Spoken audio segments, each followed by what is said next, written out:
pẹ̀lú bí gómìnà tẹ́lẹ̀ ní ìpínlẹ̀ èkó ìyẹn gómìnà àná lẹ́kọ̀ọ́ ọ̀gbẹ́ni akínwùmí àǹbọ̀dé bó ṣe ti pariwo síta pé kò sóòótọ́ ọ̀rọ̀ nínú ìròyìn tó gba ìgboro pé òun fẹ́ darapọ̀ mọ́ ẹgbẹ́ òṣèlú tuntun táwọn olóṣèlú alátakò tí wọ́n ń yà lọ lásìkò yìí ìyẹn ẹgbẹ́ òṣèlú African Democratic Congress ADC. níṣe ni àwọn tí wọ́n mọ̀ nípa ìtọ́súnmọ́ àǹbọ̀dé tó sì mọ̀ nípa òṣèlú ìpínlẹ̀ èkó wọ́n fìdí ẹ̀ múlẹ̀ pé gómìnà tẹ́lẹ̀ ní ìpínlẹ̀ ọ̀ṣun tó jẹ́ mínísítà àná fọ́rọ̀ àbónú ìlú minister for interior ìyún ọ̀gbẹ́ni abdulrauf adésọjí arẹ́gbẹ́ṣọlá wọn lóun ló ń gbìyànjú láti bá àǹbọ̀dé sọ̀rọ̀ ó sì ti ń kàn sí i láti darapọ̀ mọ́ ẹgbẹ́ òṣèlú ADC nínú èròǹgbà arẹ́gbẹ́ṣọlá láti gba ìpínlẹ̀ èkó kúrò lọ́wọ́ ẹgbẹ́ òṣèlú All Progressives Congress APC àti lọ́wọ́ ìṣàkóso ààrẹ bọ́lá ahmed tinubu. ẹ rántí pé látìgbà tí àwọn adarí ẹgbẹ́ òṣèlú alátakò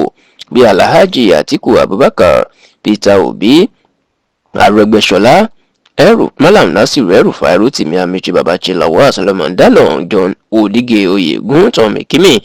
àti bẹ́ẹ̀ bẹ́ẹ̀ lọ tó ti kéde pé ẹgbẹ́ òṣèlú ADC làwọn yóò lò láti gbógun ti ààrẹ bọ́lá ahmed tinubu lọ́dún 2027 àti láti gbàjọba kúrò lọ́wọ́ ẹ̀. ó ní òkìkí ẹgbẹ́ náà ló ti bẹ̀rẹ̀ sí ní máa tàn tó ì jẹ́ pé níṣe làwọn olóṣèlú náà ti ń ya lọ sínú ibẹ̀ láti inú ẹgbẹ́ òṣèlú PDP APC àti Labour Party pàápàá ní ilẹ̀ haúsá. ṣá o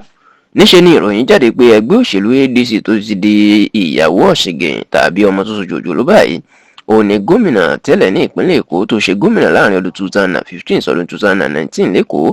akínwùmí àǹbọ̀dé náà fẹ́ darapọ̀ mọ́. níṣẹ́ ni wọ́n ní akínwùmí àǹbọ̀dé táwọn àgbà ẹgbẹ́ òṣèlú APC àti tinubu lẹ́kọ̀ọ́ tí wọ́n àjọ ṣe sáàkiri nítorí pé wọ́n ní kò tọ́jú àwọn àgbà ẹgbẹ́ ṣùgbọ́n ó ṣe dáadáa fáráàlú. níṣẹ́ ni wọ́n ní ó ti pamọ̀pọ̀ pé inú ẹgbẹ́ òṣèlú ADC lòun yóò ti dupò ààrẹ lọ́dún 2027 ṣùgbọ́n tí ọ̀rọ̀ tó yàtọ̀ ńgbà tí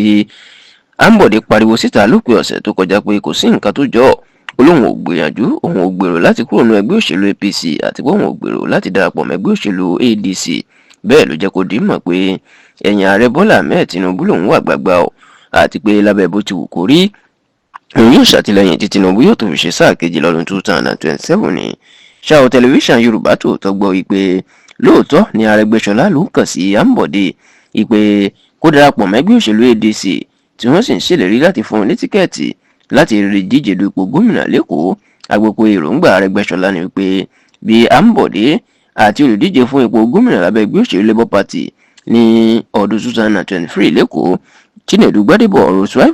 tí àwọn méjèèjì bá jọ wà nínú ẹgbẹ́ òṣèlú kan náà báwọn ará èkó bá ṣe fẹ́ràn àǹbọ̀dé púpọ̀ tí àwọn ọmọ Ìgbò tó pọ̀ lẹ́kọ̀ọ́ tí wọ́n wà lẹ́yìn gbadebo chinedu Rotimi olóṣèṣe káwọn gba èkó kúrò lọ́wọ́ ẹgbẹ́ òṣèlú APC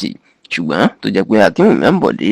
ó ti pariwo síta báyìí ipò òun ò mọ nǹkan kan nípa ọ̀rọ̀ náà o àti pé òun ò gbèrò láti darapọ̀ mọ́ ẹgbẹ́ òṣèlú ADC rárá àti rárá.